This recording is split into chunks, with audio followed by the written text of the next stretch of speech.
बुंदेलखंड निर्माण मोर्चा के अध्यक्ष भानु सहाय ने पत्रकार वार्ता में कहा कि पृथक बुंदेलखंड राज्य निर्माण के प्रति जो जनप्रतिनिधि कभी ये कहकर बुंदेलियों को गुमराह करने का प्रयास करते कि मध्य प्रदेश के लोग राज्य निर्माण के लिए तैयार नहीं हैं, तो कभी कह देते हैं उत्तर प्रदेश के लोग नहीं आ रहे हैं, कभी कहते हैं कि नक्शा पूर्ण नहीं है, तो कभी कहते हैं अधिकांश लोगों को पता ही नहीं है कि राज्य निर्माण की क्या लाभ है।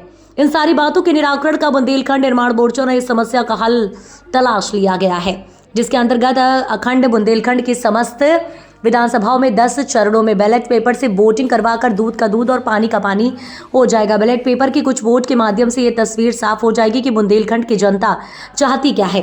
प्रारंभ में निवाड़ी विधानसभा के ओरछा धाम में 7 जनवरी 2025 को वोटिंग करवाई जाएगी।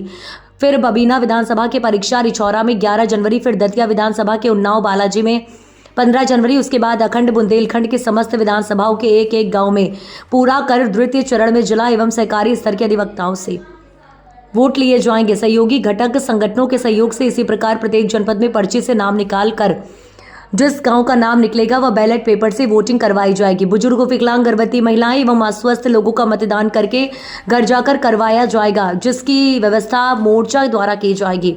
बुंदेलखंड निर्माण मोर्चा एवं सहयोगी घटक संस्थाओं का पूरा प्रयास रहेगा कि पर्ची के माध्यम से जिस गांव, टाउन, एरिया, वार्ड आदि का नाम निकले वहां ज्यादा से ज्यादा संख्या में लोगों को बैलेट के माध्यम से मतदान करवाया जाए।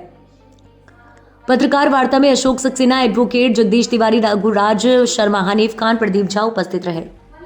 आज जो आपकी मीटिंग रखी गई है ओरछा में रामराज सरकार के दरबार में, तो क्या इसकी योजना है, क्या इसके प्रस्ताव हैं, किस तरीके से आप बुंदेलखंड राज्य के लिए काम करने वाले हैं? देखिए, अभी हम लोग रामराजा सरकार के मंदिर से आ रहे हैं उनका आदेश लेकर और एक नया कार्य हम लोग शुरू करने जा रहे हैं कि बुंदेलखंड राज्य निर्माण की बात अब हम बैलेट से मतदान से कराएंगे। बैलेट पेपर के मतदान से इसलिए कराएंगे कि ज़्यादातर जो हमारे बड़े नेता हैं उनको ये भय सता रहा है कि बुंदेलखंड बन जाएगा तो 3 गुना यहाँ सीटें बढ़ जाएंगी। बहुत सारे लोग नए उभरे आएंगे, तो जो उनकी बपौती टाइप चल रही है वो समाप्त हो जाएगी। हम लोगों ने निर्णय ये लिया है कि जो बार बार वो कह रहे हैं कभी नक्शा ये नहीं है, कभी ये ऐसा नहीं है, कभी लोगों को नहीं मालूम है, हमने कहा चलो यार हम बैलेट पेपर से वोटिंग करा लेते हैं। तो सबसे पहले 7 तारीख को वोटिंग हम लोगों ने ओरछा रखी है रामराजा सरकार के दरबार में कि यहाँ उनके जस्ट पीछे हम लोग अपना बूथ बनाएंगे। 7 तारीख को यहाँ वोटिंग शुरू होगी और घर घर हम लोग बैलेट बॉक्स बाकायदा बंद करा के भेजेंगे और घर घर से हम लोग वोटिंग कराएंगे। हमारा प्रयास है कि पूरे ओरछा से कम 5 से 7 हज़ार वोट हम लोग डलवा पाएँ। उसके बाद दूसरा मतदान हमारा पारीछा में है, फिर बालाजी में है, फिर नौगांव है, फिर ललितपुर में, पाली में है और फिर गुनूर में है। तो ये तो अभी इतने बना लिए, फिर बनाते चले जाएंगे आगे तक पूरे के पूरे। ये इसलिए कर रहे हैं कि अब लोगों के सामने ये चीज़ आ जाए कि जनता चाह क्या रही है। आप बार उमा जी बार झूठ बोल देती थी कि भाई मध्य प्रदेश के लोग तैयार नहीं हैं, कोई कहता उत्तर प्रदेश के लोग तैयार नहीं हैं, तो वोटिंग हुई जा रही ना। आप अपने आप देख लेना कितने लोग तैयार हैं, कितने लोग तैयार नहीं हैं। तो ये हम लोग का प्रयास है और बाकायदा वैसा ही प्रयास कर रहे हैं हम लोग जैसे पोलिंग होती है। ये अशोक सक्सेना जी हैं, इनको हम लोगों ने प्रधान चुनाव आयुक्त बना दिया है। आप इंचार्ज हैं पूरे वोटिंग कराने के रघुराज शर्मा जी।